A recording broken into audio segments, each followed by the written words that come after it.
رحمت میں منتظر ہیں امام زمان بھی،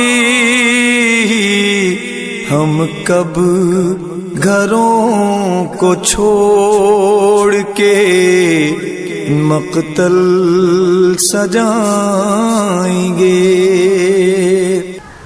عراق کی جنگ ہے، 8 سال آپ کو پتہ ہے کہ رہی ہے۔ انقلاب کے بعد ظاہر ایران کے پاس کچھ نہیں تھا اتنا زیادہ، تو ایک اسکول کا ٹیچر اپنے بک میں اس واقعے کو کوٹ کرتا ہے، کہتا ہے کہ میں جب جنگ شروع ہوئی تو میں ایک اسکول میں پڑھاتا تھا، تو اسکول کے اندر بہت سارے جو بچے تھے وہ جنگ میں چلے گئے تھے کیونکہ نسلیں کم ہو گئی تھیں، تو 13 سال 12 سال 16 سال کے بچے۔ تو ایک بچہ اسکول میں جو تھا وہ بہت پاک صاف تھا، بہت عبادت گزار تھا۔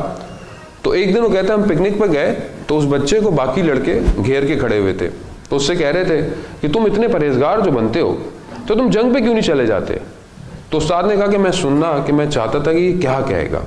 تو کہتے ہیں میں نے سنا، بچے نے کہا کہ میں چاہتا ہوں کہ اسکول میرا ختم ہونے والا ہے، میں یونیورسٹی میں ایڈمیشن لوں اور ٹاپ یونیورسٹی ہو، اور پھر اس کا پہلا سیمسٹر پڑھوں اور پھر ٹاپ اسٹوڈنٹ بنوں اور پھر اس کے بعد چھوڑ کر جنگ میں جاؤں۔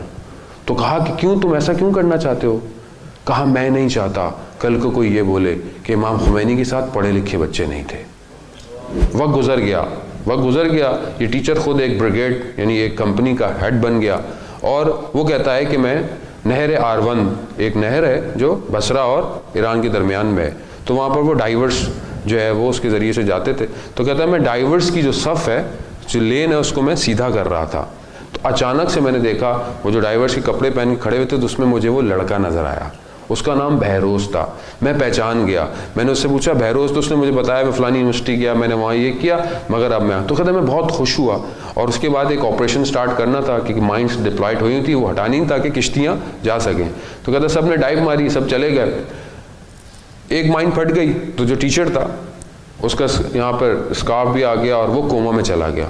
جب وہ ہاسپٹل سے باہر نکلا 2 مہینے بعد واپس ہوش میں آیا، تو اس نے باہر نکلتے ہی دیکھا کہ ایک پینافلیکس ایک پوسٹر لگا ہوا ہے، اور جس پہ اس لڑکے کی تصویر تھی، وہ شہید ہو چکا تھا اس آپریشن میں۔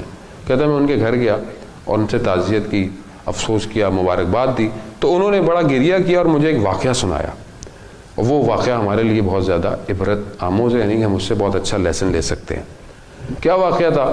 کہتے ہیں کہ جب یہ شہید ہوا تو اس کی پھپھو امریکہ سے آئی اور کہا کہ آپ کا بیٹا بہت انٹیلیجنٹ تھا، اگر امریکہ میں ہوتا تو P H D scientist doctor بن جاتا، آپ نے خواہ مخواہ امام خمینی کہنے پر اپنے بچے کو مار دیا۔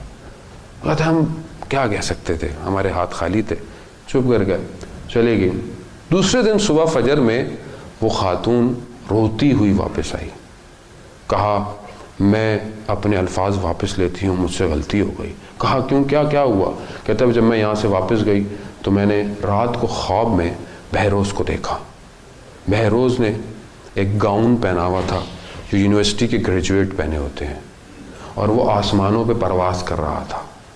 اچانک سے اس نے اس گاؤن کو ہٹایا تو اس کے اوپر ایک سرٹیفکیٹ لگا ہوا تھا، اس کے اوپر لکھا ہوا تھا ڈاکٹر بہروز فرام امام حسین یونیورسٹی۔ عزیزان محترم، اصل ڈگری امام حسین نے دینی ہے۔ اگر میرا مولا راضی ہو گیا ہمارے زندگی کے ہر فیل سے تو وہ کامیابی ہے، ورنہ دنیا کے ان کاغذوں کو لے کے ہم کہاں جائیں گے، کہاں تک جائیں گے؟ رزق ان کے پاس ہے، آخرت ان کے پاس ہے، قبر ان کے پاس ہے، ہر چیز ان کے پاس ہے۔ تو اپنے آپ کو ہم تیار کریں کہ ہمارا مولا ہمیں ایکسیپٹ کرے، قبول کرے، کیونکہ ہم نے راہ کربلا سے ہوتے ہوئے ظہور تک جانا ہے۔ یہ ایک ایسا ٹنل ہے، یہ واحد ٹنل ہے اس تاریخ کا جو کہ ہمیں ظہور تک لے کے جائے گا۔